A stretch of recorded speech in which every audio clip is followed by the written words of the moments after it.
Hello and welcome back to the White Pew podcast. It is Sunday the 19th of October 2025 and I am ZM. If you don't know, the White Pew is a website I run with my friend and collaborator Gabrielle de la Puente.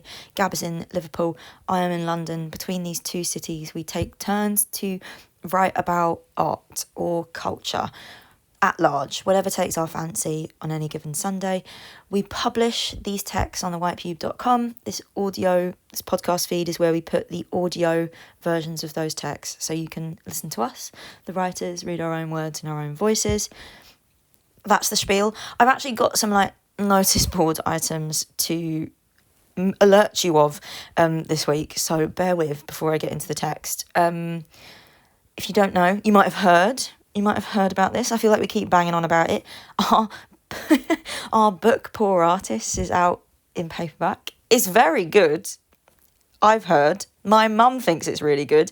So if you've not managed to pick up a copy because you hate hardback, it's out in paperback as well as audio and ebook. And to celebrate the paperback launch, we are doing an event at the Foyles on Charing Cross Road. On Tuesday, the 21st of October, we're going to be in conversation with Morgan Quaintance, icon, legend, the only other critic that me and Gab read other than each other. So I can't lie, I'm minorly shitting myself for it, but in a good way, in a pre-night out nerves kind of way. It's going to be really fun. So the tickets for that are still up. There are still some tickets left. I will post the link to that in the show notes. And as well as that, we've also got an event coming up on the 30th of October at the Unitom store in Manchester. It's been a while since we've been to Manchester officially. I don't think we've ever... No, we have. We have been to Manchester in an official White Pew capacity before, but it's been many years since. So if you are in Manchester, please come on through. I'd love to see you. That's actually it. I acted like there were loads and there's only 2 things, really 3 maybe. But okay. This week's text is about Sophia Almaria's performance, wall-based work at Frieze Art Fair. Sophia Almaria was the recipient of this year's Frieze Artists Award. I think that's what it's called. And she did this performance. As of today, if you are listening to this today, it's Sunday the 19th of October. This is the last day, I believe, it is being performed at the fair. So I'm aware that not many of you will be able to have... You won't be able to fill in the gaps and go see it. Not only because it's not on, but because fucking Frieze tickets are £100 and something, something stupid like that. So apologies that you're not able to see it yourself. Hopefully I've given you a good idea of what happened and what it all meant, the effective quality of it. But yeah, okay, I'll get into reading it. And stay tuned until the end for the emoji. Okay. The king laughs because the jester, the fool, the clown, has told a joke. The joke is a suspended state, half in, half out, the world yanked up into the ether to be inspected. The joke pauses normality. It pulls everything into question, makes everything a potential subject. There is setup, expectation, subversion, resolution, hilarity. The punchline is never what you expected. If you expect it, it isn't fucking funny. The jester has privileges that no one else in the court has access to. The jester can call the king a dickhead, as long as it is unexpected, as long as it is funny. The jester flies under the radar, works in this liminal space. The fool is loyal, the fool is wise. The fool knows everything. The fool leans down to King Lear's shoulder and whispers the pure and adulterated truth into his ear. Shakespeare loved his fools. They drove the story forward. He trusted them with complete insight. They were witnesses, half inside, half out. They knew the best way to puncture the aura of power is to laugh at it. Power hates to be laughed at. Ha ha ha ha ha ha. I am running through the Frieze tent, not looking sideways into any of the booths. I have tunnel vision. There is a crowd at the end of the tunnel, a flag, a brick wall. I follow it like a beacon. I push through the crowd. We wait. I sweat. This year, I am apathetic. I'm always apathetic about Frieze, but this year the apathy feels more like disgust. The cosy lives, the material conditions, the scarcity of resources, of space, of pay. More and more, I go to openings and events, and the art world is full of white people I don't recognise. professional rich kids, the aggressively stylish, people who want to sell some art so they have something to do with all their time and money, people who want art as a kind of chic backdrop, marker of taste they're trying to convince us all they have a monopoly over. An industry has been built around us to extract profit. There used to be talent here. I'm 31, jaded, old man shouting at clouds. Fuck an art fair, this circus, this farce, this zoo. Show me your studio. Is it in your head? Is it on your phone? Where do your ideas go to die? The flag, the wall, comes down. Sophia Almeria is going to commit career suicide. She's going to do a stand-up comedy set. Or some performance art? I'm not quite clear. I know it's called wall-based work. I stand on my tiptoes and peer back. The crowd stretches across the tent and I can't tell where it ends. I cannot see through the crowd. I can only hear her voice. I can only hear her pacing. I can only see the wall. My career as a critic has felt a lot like banging my head against a brick wall.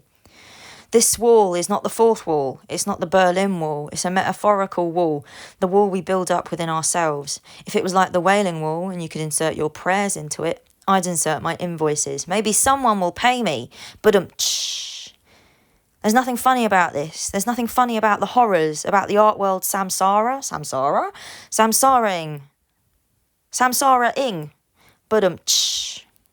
I hear there are some royals here today. If there are, I guess there are. If there are, then, your majesties, it is I, your humble jester. I hope I have the privilege. A jester can never be a king. They are opposing forces, mutually exclusive. Two ends of a binary spectrum. Does an audience love you? Is it unconditional? Years and years ago, Linda Stupart tweeted, "It's fucked that being successful in the art world always involves letting people view you like a kind of celebrity." Or something like that. The wording doesn't really matter. They were right. The art world is disgusting, ridiculous, maddening. It is peak Babylon. Mindless opulence through a window. We all watch with our noses pressed against the glass, pining for scraps. It is enough to make any sane person want to scream. Is an audience's love unconditional? If you're like a celebrity, will they stand there listening attentively while you scream bloody murder, while you lose your mind? Is that even love? How do you scream without turning it into a spectacle? A spectacle isn't a true scream. A spectacle is a sight that is consumed, a sight that is passively observed. A true scream involves the audience's implication. It requires reaction. It requires a wince. A true scream under these circumstances, in this context, involves screaming in a way that evades the spectacle of screaming. You scream like this. I'm going to lighten the mood with some karaoke while we wait for the crowd to clear out. Cue Garth Brooks karaoke. You scream like this. Sophia Almeria shows us a PowerPoint slideshow of art she thinks is cool or noteworthy. Joseph Boy's I Like America and America Likes Me, where the artist was wrapped in felt and locked in a room for 3 days with a wild coyote. Rena Spalling's The Bricks, a painting of a brick wall on fabric that is draped from a hook on the wall. It hangs like a cloak. Goya's Saturn devouring his son. The Ghent altarpieces Lamb of God, Agnus Dei, restored. Michelangelo's sneaky Sistine Chapel self-portrait as St. Bartholomew, post-flaying, as skin suit. This is the pinnacle of workplace grievance. Li Shuang's tote bags with "Marry me for Chinese citizenship" in big block letters. I'm still waiting for my visa. Yeah, my visa to the actual art world, the one where they make all the money. And then, I can't remember if this artwork popped up on a slide or if this artwork was specifically or obliquely mentioned, or if this artwork just popped into my head like an intrusive thought. Daddy Duchamp and his fountain. Anti-art. Art that is so obviously not art that it makes a mockery of what art actually is. Art that undercuts or flips the category of art on its head. This Jester, the ready-made. I don't think we can still do that now. Found object is a medium category in and of itself now. It is aggressively stylish, sellable, great as a chic backdrop for the makers of taste. And we live in an era where art isn't really bound by medium or discipline. It is only defined by loose, abstract aura or context. The past's avant-garde aesthetic has gone mainstream, and it is almost impossible to shock an audience. I think if anti-art exists in 2025, it exists as a kind of career suicide, a screaming without spectacle, as an hour-long performance marketed as a stand-up set, where the artist waits for the crowd to clear out, never giving people the punchline they're waiting for. This isn't a fizzle or a flop. It is the subversion. The punchline is the punchline's absence. Anti-art. Ha ha ha ha ha. I think Sophia Almeria is a genius. I turn back again to peer at the crowd, and there's no one behind me, no one in front either, really. I can see the artist and her slideshow. I can see her pacing. There are 40 of us, there are like 40 of us left in the crowd, and it's me and a bunch of people I recognise as artists, and we're all laughing. Sophia Almeria calls for a shaman to separate the art from the artist. Bones Tan Jones is summoned to lead the vows. Art is no longer my master. I do not invoice, I manifest. I call on every funding body I have ever begged for money. Make it rain. I am not emerging. I am not established. I am eternal. I cannot be fired. I quit. Bones asks Sophia to kneel, takes a pair of golden scissors, and cuts the artist's frieze lanyard from her neck. Yes, yes, we are laughing. We are whooping. We are clapping. Spiritually speaking, Sophia Almeria is free. The karaoke track starts up again. This time, Sophia has rewritten a song called Endless Art by A House. The original track listed the names of many dead white men: Turner, Warhol, Hemingway, Orwell. Sophia has got a different list of dead artists and writers. Assata Shakur, 1947 to 2025. James Baldwin, 1924 to 1987. All dead, yet still alive. As she reaches the end of this lyrical list, Sophia Almeria yells, "And Bisan is still alive." That was all I was here for. I turn and run back out of the freeze tent. I am apathetic. I am free. I don't want a visa for the actual art world, the one where they make money, because that's the world I'm apathetic, in a neutral, disgusted way, about. I don't want to bang my head against a brick wall for a living. I don't want to shout at clouds. I want a visa for the art world where all the talent lives, a world full of studios in bedrooms, in phones, in heads. None of the industry hacks, none of the white people I don't recognise. I want Bones Tan Jones to shamanically separate me. I am running over the road, down the stairs into the tube station. I want the subversion, the anti-art, absent punchline, spectacleless scream. It sounds like a book I half wrote years ago, and I am ecstatic that it has half come true. Maybe next time I'll half write one where the Jester kills the king, and then maybe we won't all want to scream. Oh my God, I just knocked something over. Okay, that was the text. Thank you for listening. And if you have made it this far, please can I have... There is a Jester emoji, isn't there? Let me check, hold on. Okay, there isn't like a distinct Jester emoji. I could have sworn there was. Like, you know, in the professional people emoji section where it's like the doctor, the person with the laptop, the fucking all of them.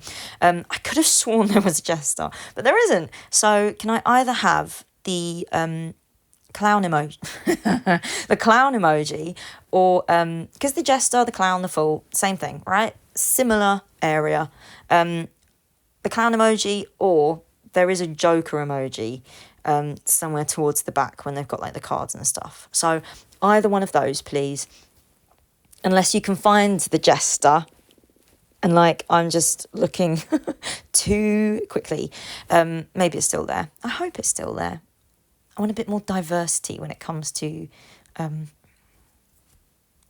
kind of, you know, I want more diversity. I want a Jester, a clown, and a Joker. They're all a little bit different.